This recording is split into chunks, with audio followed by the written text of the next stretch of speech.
राजकीय महाविद्यालय जोधपुर के हिंदी साहित्य के द्वितीय वर्ष के विद्यार्थियों का आज की कक्षा में स्वागत है। आज हम बात करेंगे सूफी काव्य की प्रवृत्तियों पर। भक्ति काल की निर्गुण काव्य धारा को दो वर्गों में विभक्त किया गया है, संत काव्य धारा और सूफी काव्य धारा।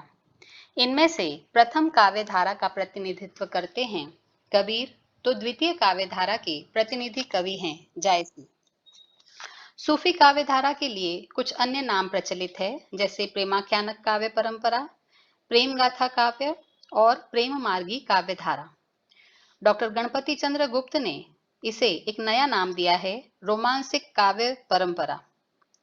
इन सभी नामों में सर्वाधिक नामकरण जो इस धारा के कवियों के लिए सहज स्वीकृत हुआ है वह है सूफी काव्य धारा। इस वर्ग के कवियों ने प्रेम गाथाओं को अपने काव्य का विषय बनाया और प्रेम तत्व के द्वारा ईश्वर प्राप्ति को संभव बताया है। सूफी प्रेमाख्यानक काव्यों में सर्वप्रथम रचना है मुल्ला दाऊद कृत चंदायन। दूसरी रचना है सूफी कवि कुतुबन की मृगावती और इस काव्य परंपरा के सर्व प्रमुख कवि हैं जायसी, जिनका प्रसिद्ध ग्रंथ है पद्मावत।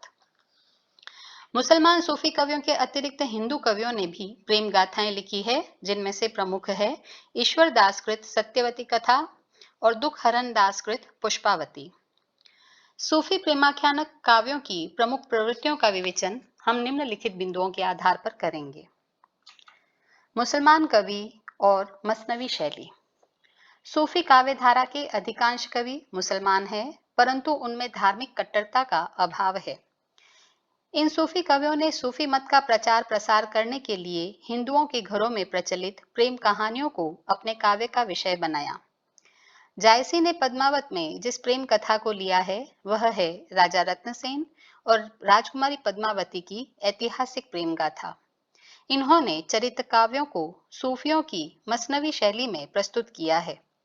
इस शैली के अंतर्गत वे सर्वप्रथम ईश्वर वंदना, जिसे हमद कहते हैं, उसके पश्चात हजरत मोहम्मद की स्तुति, जिसे नअत कहा जाता है, तदुपरांत मोहम्मद साहब के चार मित्रों की प्रशंसा यानी मंगबत और शाहे वक्त यानी तत्कालीन शासक की प्रशंसा यानी मदह की जाती है। इसके बाद गुरु महिमा का निरूपण किया जाता है और अपनी आस्थाओं और धार्मिक विश्वासों की विवेचना भी की जाती है। हिंदू कवियों द्वारा भी कुछ प्रेमाख्यान लिखे गए हैं, परंतु उनमें इस पद्धति का अनुसरण नहीं किया गया है। प्रेम गाथाओं का नामकरण। सूफी कवियों ने प्रेम गाथाओं का नामकरण प्रायः नायिका के आधार पर किया है। उदाहरण के लिए जायसी कृत पद्मावत का नामकरण इसकी नायिका पद्मावती के नाम पर ही है, तो वहीं मंजन कृत मधुमालती, कुतुबन कृत मृगावती के नामकरण भी नायिका को आधार बनाकर किए गए हैं। कुछ रचनाएं ऐसी भी है जिनमें नायिका के नाम के साथ कथा शब्द जोड़कर नाम रखा गया है, जैसे सत्यवती कथा। इन काव्य ग्रंथों में नायिका को ईश्वरीय ज्योति और सौंदर्य से मंडित दिखाया गया है। ये ही ग्रंथ का केंद्र बिंदु भी रही हैं, अतः उनके आधार पर किया गया नामकरण नितांत उपयुक्त माना जा सकता है। अलौकिक प्रेम की व्यंजना। प्रेम गाथा काव्य परंपरा के अधिकांश कवियों ने लौकिक प्रेम कथाओं के माध्यम से अलौकिक प्रेम की व्यंजना की है। राजा रत्नसेन और पद्मावती के जिस प्रेम का उल्लेख पद्मावत में किया गया है वह इसी प्रकार का है। यहाँ रत्नसेन आत्मा का प्रतीक है और पद्मावती परमात्मा का प्रतीक। अतः रत्नसेन के हृदय में जो उत्कट लालसा पद्मावती से मिलन के लिए है, उसे आत्मा की परमात्मा के प्रति मिलन की अभिलाषा ही समझना चाहिए।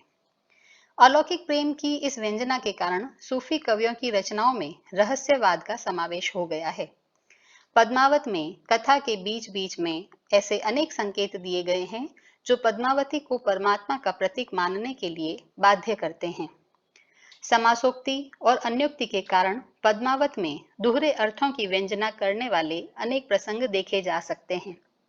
कवि ने इन प्रसंगों की योजना अलौकिक प्रेम की व्यंजना करने के लिए ही की है।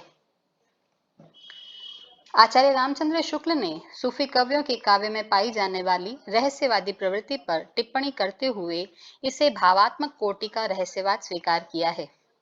यदि कहीं सच्चे भावात्मक रहस्यवाद के दर्शन होते हैं तो जायसी आदि सूफी कवियों में। कथा संगठन और काव्य रूढ़ियां, माफ कीजिए कथानक रूढ़ियां। सूफी कवियों के प्रेमाख्यानक प्रबंध काव्य में, जिनमें कथा तत्व का समावेश है, इन प्रबंध काव्यों के कथा स्रोत भारतीय पुराण, इतिहास और अन्य लोक प्रचलित प्रेम कहानियां हैं। इन कवियों ने जिन प्रेम गाथाओं का चयन किया है, वे प्रायः एक ही सांचे में ढली हुई है। कथा वस्तु में अपेक्षित गति न होकर शिथिलता है, वस्तु वर्णन की प्रधानता होने के कारण कथा प्रवाह में व्याघात पड़ता है और कहीं कहीं नीरसता भी आ गई है। कथा वस्तु में असाधारण और रोमांचक घटनाओं की अधिकता भी दिखाई पड़ती है। इन कवियों ने अपनी रचनाओं में भारतीय और ईरानी काव्य रूढ़ियों का समावेश किया है। इन प्रेम गाथाओं में प्रायः वे सभी कथानक रूढ़ियां मिलती है जो परंपरा से भारतीय कथाओं में व्यवहृत होती रही है, जैसे चित्र दर्शन, स्वप्न दर्शन, शुक सारिका द्वारा नायिका का रूप देख सुनकर उस पर आसक्त हो जाना। इसी प्रकार कुछ कथानक रूढ़ियां ईरानी साहित्य से भी ली गई है, जैसे प्रेम व्यापार में परियों और अलौकिक शक्तियों का सहयोग, उड़ने वाली राजकुमारियां, राजकुमारी द्वारा प्रेमी को गिरफ्तार करा लेना आदि। जायसी ने पद्मावत में ऐसी अनेक कथानक रूढ़ियों की योजना की है। मानसरोवर में पद्मावती का सखियों के साथ स्नान करना, नायिका को विरह ताप चढ़ने पर वैद्य द्वारा नाड़ी परीक्षण करना, 12 मासा द्वारा विरह निरूपण, समुद्री तूफान से नौका का टूट जाना और शंकर पार्वती द्वारा सहायता करना, इसी प्रकार की कथानक रूढ़ियां हैं। चरित्र चित्रण। सूफी प्रेमाख्यानों में नायक नायिकाओं के चरित्र चित्रण की एक ऐसी पद्धति दिखाई पड़ती है, उनमें जीवन के विविध घात प्रतिघातों का अभाव है। नायक को प्रायः राजकुमार दिखाते हुए उसे सहृदय, साहसी, प्रेमी और पर दुख कातर बताया गया है, जबकि नायिका अनिंद्य, सुंदरी, रूप गर्विता, बुद्धिमती राजकन्या के रूप में चित्रित की गई है।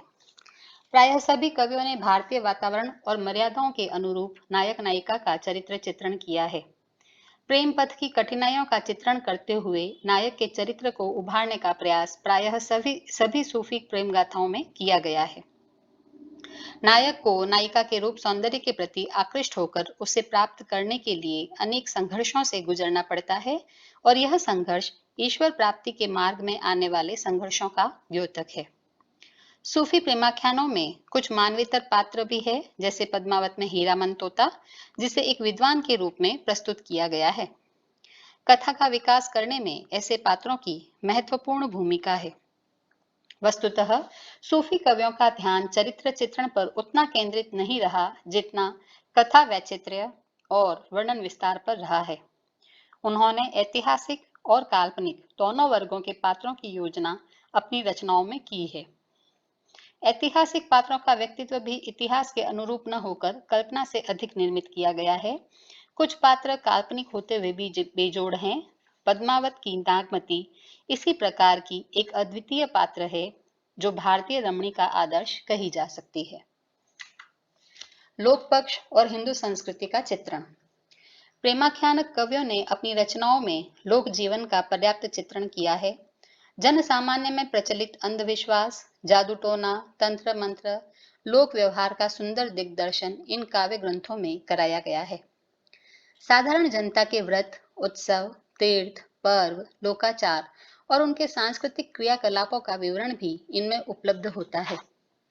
सूफी कवियों ने हिंदू धर्म और संस्कृति की सामान्य जानकारी रखते हुए प्रसंगानुरूप पौराणिक ज्ञान, ज्योतिष, आयुर्वेद के यकिंचित जानकारी का उपयोग अपने काव्य ग्रंथों में किया है। भारतीय साहित्यिक परंपरा के अनुरूप ही इन कवियों ने अपनी रचनाओं में नक्षिक वर्णन और 12 मासे की योजना की है। भाव और रस व्यंजना। सूफी कवियों ने मूल प्रतिपाद्य के रूप में प्रेम को अपनाया है, अतः इनकी रचनाओं में श्रृंगार रस की प्रधानता रहती है। श्रृंगार के दोनों ही पक्ष, संयोग और वियोग का प्रभावपूर्ण चित्रण इन प्रेमाख्यानकों में किया गया है।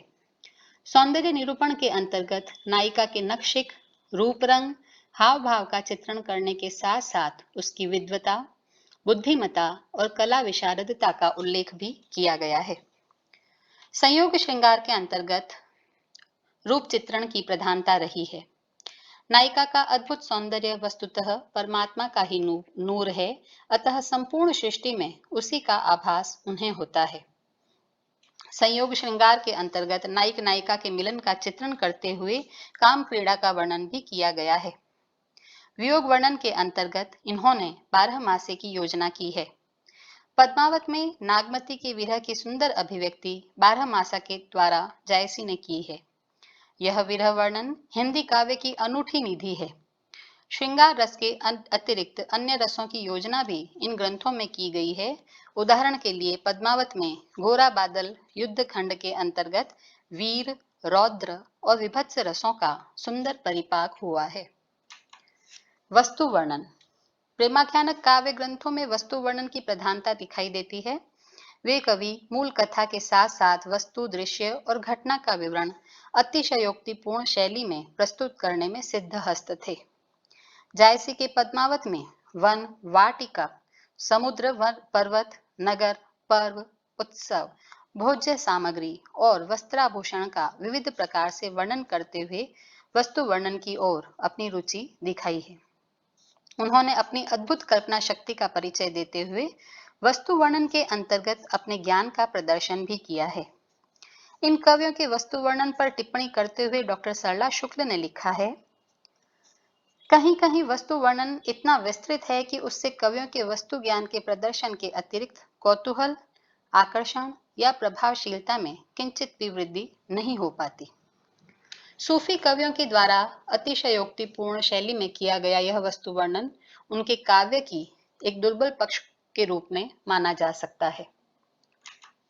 खंडन मंडन का अभाव। सूफी कवियों ने किसी विशेष संप्रदाय का खंडन मंडन नहीं किया है। संत कवियों में जहां एक प्रवृत्ति उग्र थी, वहीं सूफी कवियों में इसका अभाव था।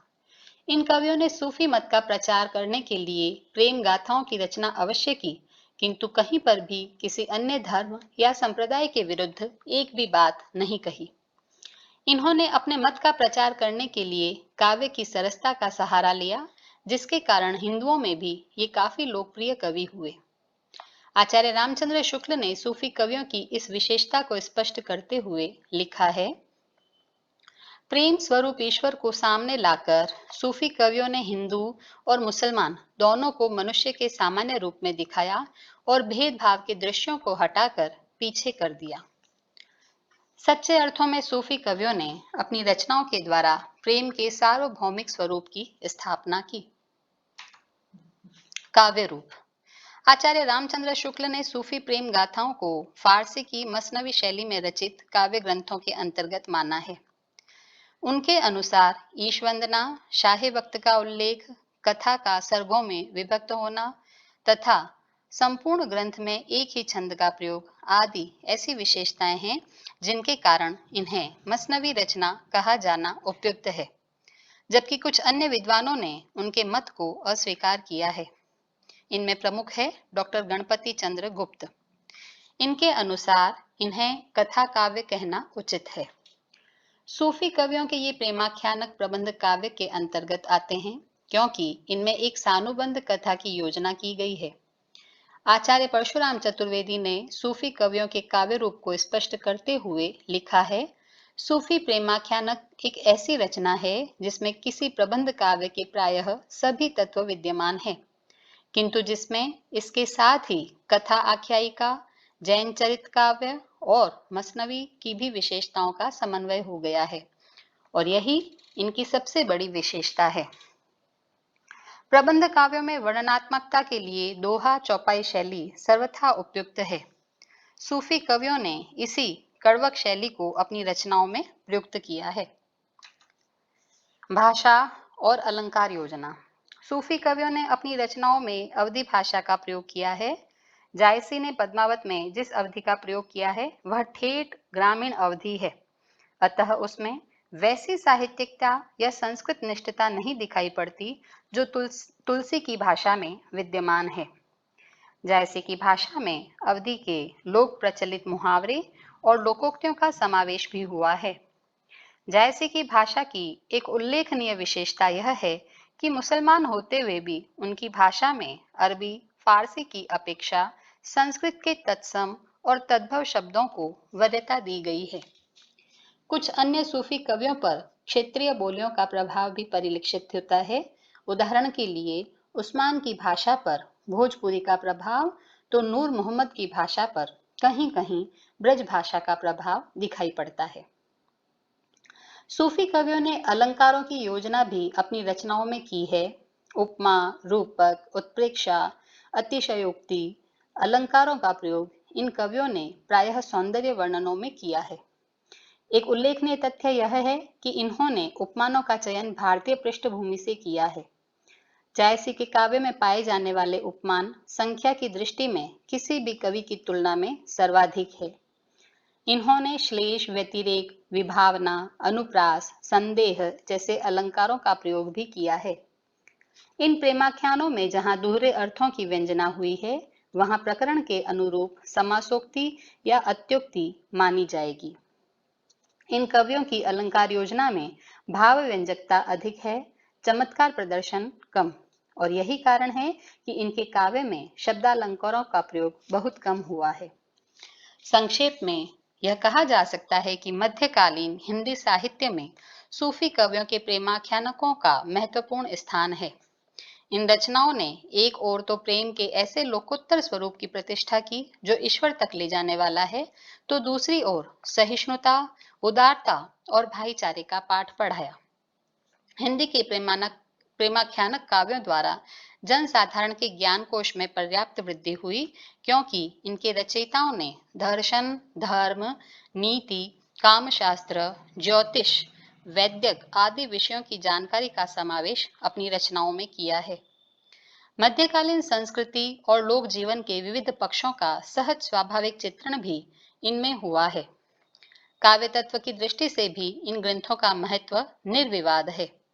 सौंदर्य, प्रेम और विरह की जो त्रिवेणी इन ग्रंथों में उपलब्ध होती है, वह अन्यत्र दुर्लभ है। साथ ही इन ग्रंथों में साहस, त्याग और बलिदान की जो उदात्त वृत्तियां इनके नायकों के चरित्र के माध्यम से प्रदर्शित की गई है, उसे इनकी प्रमुख विशेषता माना जा सकता है। और अंततः हम यह कह सकते हैं कि इन रचनाओं में प्रेम के गंभीर, उदात्त और भव्य रूप का गरिमापूर्ण चित्रण हुआ है, जिससे इन्हें हिंदी साहित्य में उच्च स्थान प्रदान किया जा सकता है।